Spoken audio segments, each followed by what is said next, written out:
2024 সালে তোমরা যারা মাধ্যমিক ভূগোল বিষয়ের পরীক্ষা দিয়ে এলে, আশা করি তোমাদের সকলের পরীক্ষায় ভালো হয়েছে। যেই বড় প্রশ্নগুলি তোমাদের পরীক্ষায় এসেছে, সমস্ত প্রশ্নগুলি কিন্তু এই চ্যানেলে সাজেশন হিসেবে তুলে ধরা হয়েছিল। তাই সাজেশনগুলি যারা দেখে গেছো তারা আশা করি সমস্ত বড় প্রশ্নের উত্তরগুলি সঠিক লিখে আসতে পেরেছো। তো চলো তোমাদের যে প্রশ্নগুলি দেওয়া হয়েছে সেই প্রশ্নের সঠিক উত্তরগুলি দেখে নিই। প্রথম প্রশ্ন, একটি বহির্জাত প্রক্রিয়ার উদাহরণ হলো। 1 নম্বর প্রশ্নের সঠিক উত্তর হবে অপশন ঘ, আবহবিকার। 2 নম্বর প্রশ্ন, পার্বত্য হিমবাহের শীর্ষ দেশে হিমবাহ ও পর্বতগাত্রের মধ্যে সংকীর্ণ ও গভীর ফাটলগুলিকে বলে। 2 এর প্রশ্নের উত্তর হবে অপশন ক, বার্গসুন্ড। 3 নম্বর প্রশ্ন, বায়ুমণ্ডলের যে স্তরে আবহাওয়ার গোলযোগ দেখা যায় সেই স্তরটি হলো। 3 এর প্রশ্নের উত্তর জানো, ট্রপোস্ফিয়ার, অপশন গ, তাই একে বলে ক্ষুব্ধমণ্ডল। 4 নম্বর প্রশ্ন, বৈপরীত্য উত্তাপ সংঘটিত হয় যখন। 4 এর প্রশ্নের সঠিক উত্তর হচ্ছে অপশন ক, উষ্ণতা বৃদ্ধিতে উষ্ণতা বৃদ্ধি পায়। 5 এর প্রশ্ন, ভূপৃষ্ঠের কোনো একটি স্থানে জোয়ারের সঙ্গে ভাটার সময়ের পার্থক্য। 5 এর প্রশ্নের উত্তর হবে অপশন খ, 6 ঘন্টা 13 মিনিট। 6 এর প্রশ্ন, সমুদ্রের যে স্থানে উষ্ণ ও শীতল স্রোত উভয়ে মিলিত হয় তাকে বলে।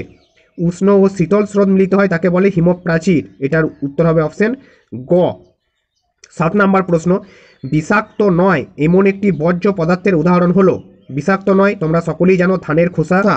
8 নম্বর প্রশ্ন, ভারতের উত্তরের পার্বত্য অঞ্চলে অবস্থিত একটি লবণাক্ত জলের হ্রদের উদাহরণ। 8 নম্বর প্রশ্নের উত্তর হবে অপশন ঘ, প্যাংগং হ্রদ। তারপর তোমাদের 9 নম্বর প্রশ্ন যেটি আছে, ভারতের একটি মুখ্য বৃষ্টিচ্ছায় অঞ্চল হলো। 9 নম্বর প্রশ্নের উত্তর হবে অপশন ক, শিলং মালভূমি। নেক্সট প্রশ্ন 10 নাম্বার, ব্যাসেল্ট শিলার আবহবিকারের ফলে সৃষ্ট মৃত্তিকা হলো। 10 নাম্বার প্রশ্নের উত্তর হবে অপশন গ, কৃষ্ণ মৃত্তিকা। ব্যাসেল্ট শিলা থেকে কৃষ্ণ মৃত্তিকা তোমরা ভালো করেই জানো। কৃষ্ণ মৃত্তিকাতে কী চাষ ভালো হয় না, পাট চাষ ভালো হয়। তারপর আছে 11 নাম্বার প্রশ্ন, ভারতের কেন্দ্রীয় কার্পাস গবেষণা কেন্দ্র। 11 নাম্বার প্রশ্ন হচ্ছে অপশন খ, নাগপুর। 12 নাম্বার প্রশ্ন, বনজ ভিত্তিক শিল্পের একটি উদাহরণ হলো। 12 নাম্বার প্রশ্নের উত্তর হবে অপশন ক, কাগজ শিল্প।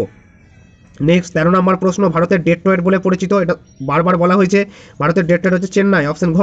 14 নম্বর প্রশ্ন, উপগ্রহ চিত্রে নদী ও জলাশয়ে যে রঙের সাহায্যে নির্দেশ করা হয়। এখানে যে অপশনগুলি আছে সেই অপশনগুলির বিচারে উত্তর হওয়া উচিত অপশন গ, গাঢ় নীল।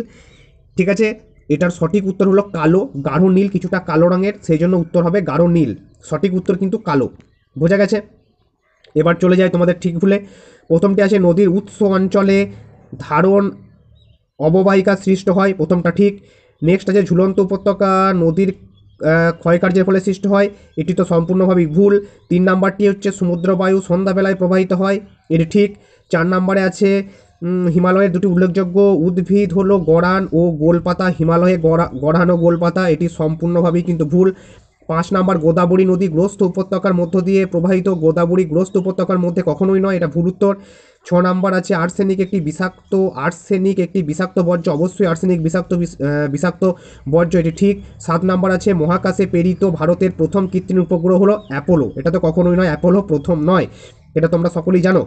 নেক্সট চলে যায় তোমাদের যেটা আছে শূন্যস্থান পূরণ। দেখো আছে, প্রপাতকূপ সৃষ্ট হয় ড্যাশের পাদদেশে, এটা হবে জলপ্রপাত। 2 নাম্বার হচ্ছে, বায়ুপ্রবাহ সমুদ্র স্রোতের বিক্ষিপ্ত হয় ড্যাশ শক্তির প্রভাবে, এটা হচ্ছে কোরিওলিস। 3 নাম্বার, নিরক্ষীয় অঞ্চলে ড্যাশ ধরনের বৃষ্টিপাত হয়, তোমরা সকলেই জানো নিরক্ষীয় অঞ্চলে যে বৃষ্টিপাত হয় তাকে বলে পরিচলন বৃষ্টিপাত। 4 নাম্বার প্রশ্ন, শীতল ড্যাশ স্রোতের প্রভাবে নিউফাউন্ডল্যান্ড অঞ্চলে শীতকালে তুষারপাত হয়, এটা উত্তর হবে ল্যাব্রাডর। 5 নাম্বার আছে, ব্যবহৃত ইঞ্জেকশন সিরিঞ্জে একটি ড্যাশ বর্জ্য, এটা হচ্ছে চিকিৎসা বর্জ্য, বা তোমরা যদি কেউ করে আসো বিষাক্ত বর্জ্য, সেটিও কিন্তু সঠিক উত্তর হবে। 6 নাম্বার প্রশ্ন আছে, ন্যাপথা ড্যাশ শিল্পের প্রধান কাঁচামাল, এটা হচ্ছে পেট্রো রসায়ন শিল্পের প্রধান কাঁচামাল। তারপর আছে 2011 খ্রিস্টাব্দের আদমশুমারি অনুযায়ী ভারতের সর্বনিম্ন জনঘনত্ব সম্পূর্ণ রাজ্যটি হলো অরুণাচল প্রদেশ। তোমাদের বারবার বলেছিলাম, সর্বনিম্ন জনঘনত্ব বা সর্বোচ্চ জনঘনত্ব, সবথেকে বেশি জনসংখ্যা, সবথেকে কম জনসংখ্যা, এই ধরনের একটা প্রশ্ন কিন্তু আসার সম্ভাবনা আছে। দেখো এসেওছে।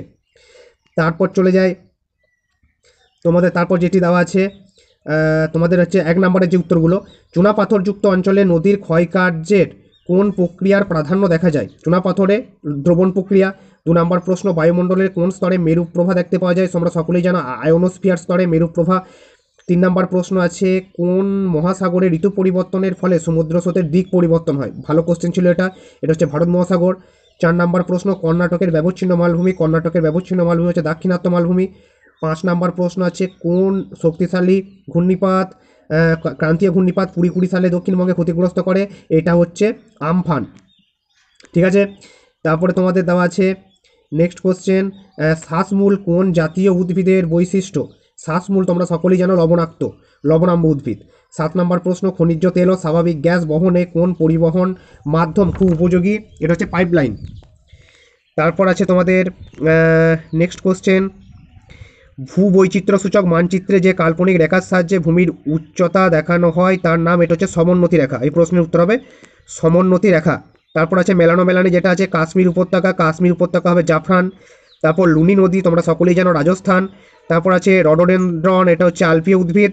আর নেক্সট আছে সালেম যেটা বাকি রইল শঙ্কর ইস্পাত কেন্দ্র। এরপর তোমরা দেখতেই পারো তোমাদের যে কোশ্চেনগুলো দেওয়া ছিল, বায়ুর ক্ষয়কার্যের ফলে গঠিত ভূমিরূপ আমি বারবার বলেছিলাম করে যেতে।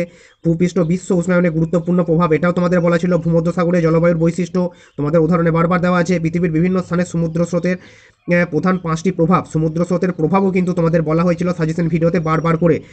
তারপর 5-এর 2 যদি যাও, এখানে দেখতে পাবে ভারতীয় ক্রান্তীয় ও চিরহরিতারণ্য ক্রান্তীয় মরু অরণ্যর উপর জলবায়ুর প্রভাব, এটি তো হয়তো তোমাদের বলা হয়নি, কিন্তু ইক্ষু চাষের যে অনুকূল পরিবেশ, এই প্রশ্নটা বারবার বলেছি। তারপরে 3 নম্বর কোশ্চেন, ভারতের পশ্চিমাঞ্চলে কার্পাস বয়ন শিল্প, এটিও বলা আছে। ভারতের পরিবহন ব্যবস্থার প্রধান 5টি গুরুত্ব, এটা তো সবথেকে সোজা কোশ্চেন দেওয়া হয়েছে। তাই আমি তোমাদের বলতে পারি যে প্রশ্নগুলি বলা হয়েছে সাজেশন ভিডিও যারা দেখেছো, যারা চ্যানেলের সঙ্গে যুক্ত আছো, তারা আশা করি ভালো পরীক্ষা দিয়ে এসেছো। ম্যাপ পয়েন্টিং, যে ম্যাপ পয়েন্টিংগুলো এই চ্যানেলে বলা হয়েছিল, সেখান থেকেই কিন্তু এই ম্যাপ পয়েন্টিংগুলো কমন এসেছে। প্রত্যেকটা ম্যাপ পয়েন্টিং, একটি ম্যাপ পয়েন্টিংও কিন্তু সাজেশনের বাইরে আসেনি। তো আশা করছি তোমাদের সকলের পরীক্ষা ভালো হয়েছে। তোমরা অবশ্যই কমেন্ট করে জানিও পরীক্ষা কেমন দিলে, কতগুলো প্রশ্নের উত্তর তোমাদের সঠিক হলো। তো চলো, ধন্যবাদ, আজকের মতো এটুকুই। পরের দিন তোমাদের গণিত পরীক্ষার জন্য শুভকামনা জানাই সকলকে।